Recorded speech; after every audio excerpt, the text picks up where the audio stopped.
नमस्कार दोस्तों, stock talk bye Manoj Gupta में आपका स्वागत है। उम्मीद करता हूँ पिछले हफ्ते की वीडियो से आपने ढेर सारे पैसे बनाए होंगे। सारे लेवल्स हिट हुए, सारे टारगेट्स हिट हुए। एक आरबीएल बैंक का एसएल हिट हुआ और एसएल के साथ जो इंस्ट्रक्शन दी गई थी कि जैसे ही एसएल हिट हो उसे शॉर्ट कर दें, तो जिन्होंने उसे शॉर्ट किया होगा उनको और मोटा प्रॉफिट आया होगा। लॉस तो कवर हुआ ही होगा। इसी को कहते हैं टेक्निकल एनालिसिस और इसी के दम पर आज की डेट में हम पैसा बनाने में आप लोगों की मदद कर पा रहे हैं। और ज़्यादा अगर आप चाहते हैं कि हम और अच्छे से आपकी मदद कर पाएँ, तो इस वीडियो को लाइक शेयर करना ना भूलें। जितने ज़्यादा लोग इस वीडियो को देखेंगे, उतना ज़्यादा हमारा मनोबल बढ़ेगा और उतने ही अच्छे तरीके से हम अपनी रिसर्च को प्रेज़ेंट कर पाएँगे। तो आइए चलते हैं सबसे पहले आज के निफ्टी के चार्ट की ओर। क्या कहता है हमारा आज का निफ्टी का चार्ट? ये देखिए, निफ्टी के चार्ट ने बिल्कुल वैसे ही मूव्स दिए जैसे कि हमने उम्मीद की थी। हमारे सारे टारगेट हिट हुए और जैसा कि मैंने आपको बताया था कि अगर 16,200 के ऊपर ये बंद हो जाए, तो कैरी कर लेना, काटना मत। तो जिन लोगों ने कैरी किया होगा, उन्हें और 150 पॉइंट मिले थे। यानी कि निफ्टी ने नया हाई जो बनाया है, वो 16,300 का बनाया है। अब आगे क्या होगा निफ्टी में? क्या यहाँ से निफ्टी धड़ाम से गिर जाएगी या और लंबे नए हाईज़ बनाएगी? आइए देखते हैं दोस्तों। जो मैंने इसमें कैलकुलेशन निकाली है, जो मेरे चार्ट्स कहते हैं कि अब हमें थोड़ा-सा इंतज़ार करना चाहिए। हमें निफ्टी को बाय करना चाहिए 16,160 पर, ना कि 250 पर। 16,160 जब आ जाए या 160-170 के बीच में आ जाए, तब हम अपना बाय इनिशिएट करें। छोटा-सा एसएल लगाएँ 16,078 का और नए टारगेट होंगे 16,290, 360 और 400 साढ़े 400 तक के। इसके बाद क्या होता है, वो हम आगे जाकर देखेंगे। तो निफ्टी आप बाई करके चल सकते हैं, लेकिन एक छोटे से डिप के बाद। अब नेक्स्ट बात करते हैं हम बैंक निफ्टी की। बैंक निफ्टी में जो बहुत समय से कंसोलिडेशन चल रहा था, उसको ब्रेक करने की कोशिश इसने बहुत अच्छे से की, लेकिन यानी कि इसने हाई लगाया 36,275 का, लेकिन उस पे सस्टेन नहीं कर पाई और वापस नीचे आई है। तो अब की बार फिर से बैंक निफ्टी में थोड़ा-सा वेट करने की रिकमेंडेशन होगी। जैसे कि मैंने रिकमेंड किया था 35,000 के लेवल पे कि 35,050-60 पे टिक जाए, उसके बाद बाई करें तो आपको अच्छे टारगेट्स मिल सकते हैं, 1000-1200 पॉइंट के मूव मिल सकते हैं। यही मैं इस बार कहूँगा कि अगर आप 36,000 के ऊपर बैंक निफ्टी जब ट्रेड करने लगे, तभी इसमें बाई करें और बाई करने के साथ 250 पॉइंट का एसएल लगेगा आपका 35,740 का और टारगेट होंगे 36,270, 36,540 और 36,970। हो सकता है 37,100 200 भी बैंक निफ्टी चली जाए, कोई बड़ी बात नहीं है। तो इन लेवल्स पे ध्यान रखें। इसके अलावा आज हमने जो शेयर्स निकाले हैं, उनमें सबसे पहला नंबर है M&M। ये मैं एक शॉर्ट सेल दे रहा हूँ, जैसे कि पिछली बार मैंने आपको टाटा मोटर का दिया था। आपने देखा ही था टाटा मोटर में हमें टारगेट्स अच्छे मिले हैं। तो M&M में आप सेल करें 764 पे, 774 ₹10 ऊपर का एसएल लगाएं और टारगेट होंगे 757, 745, 732 के। देखिए ये 200 दिन का मूविंग एवरेज और ये 50 दिन का मूविंग एवरेज दोनों के नीचे चल रहा है। जो कंजेशन लाइन हमने बनाई हुई है, कंजेशन लाइन से नीचे भी चल रहा है। इसलिए इसमें 732 तक के टारगेट बहुत जल्दी, बहुत आसानी से आ जाएंगे। नेक्स्ट हमारा जो शेयर है वो है कोटक बैंक, जो बहुत ही बढ़िया परफॉर्म कर रहा है पिछले 5, 6, 7 दिनों से। तो इसने जो बुलिश मूव दिया है, उसके बाद इसके नीचे जाने के चांसेस बहुत कम हो जाते हैं। चांसेस कम हो जाते हैं, खत्म नहीं होते। इसलिए एसएल का ध्यान रखें। सब बाई करें 1770-75 के बीच में।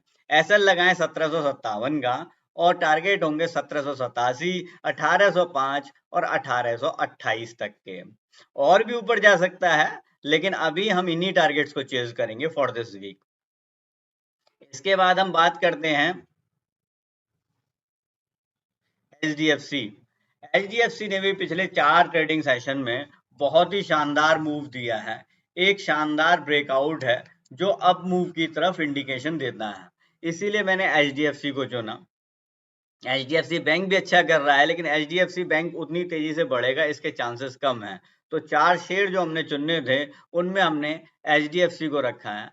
तो एचडीएफसी को बाय करें 2625-30 पर, एसएल लगाएं 2594, टारगेट होंगे 2665, 2700 और 2740 तक के। इसके बाद एक बहुत ही शानदार मिड कैप से निकल कर आया है शेयर, उसका नाम है टाटा केमिकल। तो जो जो लोग चेज कर रहे थे टाटा केमिकल को, वो तो जानते ही हैं कि ये फंडामेंटली बहुत स्ट्रांग है। और अब इसने जो ब्रेकआउट दिया है फ्राइडे को, उसके बाद इसके नीचे आने के चांसेस बहुत कम हो जाते हैं। फिर से एक बात कहूंगा, कम हो जाते हैं, खत्म नहीं होते। बाजार कभी भी गिर सकती है, तो इसलिए एसएल का जरूर ध्यान रखें। बाय करें 816 रुपए पे, एसएल लगाएं 802 रुपए का, और टारगेट होंगे 830, 844 और 854 तक के। बहुत अच्छे और बड़े टारगेट्स निकल के आए हैं इसमें, तो बहुत अच्छी तरीके से और बहुत सारा प्रॉफिट आप कमा सकते हैं अगर आप इन टारगेट्स का ध्यान रखें। पिछले हफ्ते गोल्ड में मैंने सेल कॉल दी थी, और सिल्वर में आपसे कहा था कि मुझे समझ नहीं आ रहा है, लेकिन लग रहा है कि बहुत तेजी से गिरेगा। इस बार कुछ टेक्निकल फॉल्ट्स की वजह से मेरे गोल्ड के चार्ट्स काम नहीं कर रहे हैं, लेकिन जिस तरह का सेल ऑफ गोल्ड में आया है, more than 1000 points, we should be very cautious in gold and silver. तो आज मैं गोल्ड और सिल्वर में सिर्फ आपको सपोर्ट रेजिस्टेंस बता रहा हूं, उसके बेसिस पर आप ट्रेड करना चाहें करें, नहीं तो इस हफ्ते भी गोल्ड सिल्वर में ट्रेड ना करें, जब तक कि हमें ये ना समझ आ जाए कि ये सेल ऑफ आया था, ये सिर्फ न्यूज का नतीजा था, या टेक्निकली गोल्ड एक डाउन ट्रेंड में एंटर कर चुका है, जो कि अभी तो लग रहा है कि कर चुका है। तो गोल्ड में सपोर्ट है 46,600 की, यहीं पर ये बंद हुआ है 660 के आसपास। लास्ट सपोर्ट इसमें 46,300 की है, उसके बाद ये 44,000 तक, यानी लगभग 2 से 2,500 पॉइंट और गिर सकता है। 46,600 पे सपोर्ट लेने के बाद अगर आप गलती से बाई में फंस गए हैं, जैसा कि बहुत सारे लोग फ्राइडे को फंसे ही थे, तो 47,000 के आसपास आप निकलने की कोशिश कर सकते हैं। अगर वहां पर भी आपको लगे कि डेटा सपोर्ट कर रहा है, मैं बीच में एक वीडियो बनाने की कोशिश करूंगा गोल्ड सिल्वर के लिए, तो जब मेरे चार्ट ठीक हो जाएंगे कल, ठीक है, तो उससे मैं आपको बताऊंगा कि आगे करना है नहीं करना है। तब तक के लिए आप सिर्फ मान के चलें कि 46,600 की सपोर्ट के बाद नेक्स्ट 47,000 है, और 47,000 अगर क्रॉस करके बंद होता है तो 47,600 तक जा सकता है। लेकिन गोल्ड का डाउन ट्रेंड साफ साफ नजर आ रहा है, इसीलिए बहुत संभल कर अपना ट्रेड डालें। नेक्स्ट सिल्वर के बारे में बात करते हैं। सेम कंडीशन सिल्वर की है। सिल्वर ने, मैंने आपको दिखाया था वीकली चार्ट पर कि ये इसको क्रॉस ओवर कर रही है, और इसने क्रॉस कर दिया है मेरी सपोर्ट लाइन को। तो इसके बाद अब ये क्रॉस सिर्फ न्यूज बेस्ड है या टेक्निकली सिल्वर नीचे आ चुकी है, ये देखने के लिए हमें 1-2 दिन का समय लगेगा। सो सपोर्ट सिल्वर की है 64,800 की। 800 के नीचे अगर क्लोजिंग होती है और आपने बाई पोजीशन ले रखी है, तो उससे एग्जिट हो जाए।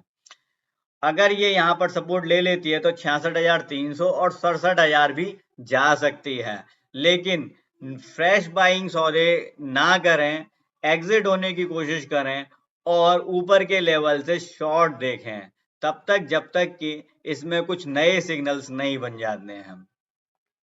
इसके साथ ही हमारा आज का वीडियो समाप्त होता है। हमें लाइक शेयर करना ना भूलें, और कोई भी इंक्वायरी अगर आपको करनी है, डीमैट सर्विसेज से लेकर एडवाइजरी सर्विसेज से लेकर इक्विटी करेंसी के बारे में, कमोडिटी के बारे में, तो ये हमारे नंबर्स हैं 7678193636, 9818246128। इन नंबर्स पे कांटेक्ट करके आप हमारे ग्रुप से जुड़ सकते हैं, और अब ऐसी कॉल्स पा सकते हैं जिनसे आप ढेर सारा पैसा बना पाएंगे।